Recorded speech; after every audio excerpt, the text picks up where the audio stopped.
दरोगा साहब गाड़ी कैसे रोक रहे हो? बगैर हेलमेट। गाड़ी के कागज दिखाओ। गाड़ी के कागज?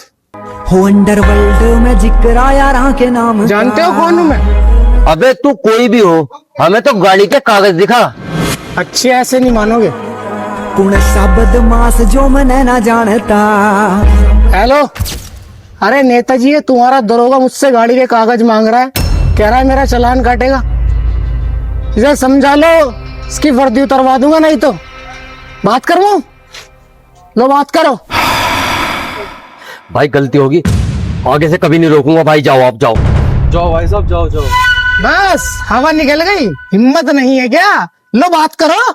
स्पीकर ऑन करो ना। आपके पास कॉल करने के लिए कोई वैध रिचार्ज प्लान नहीं है। आज कितना पिटेगा भैया।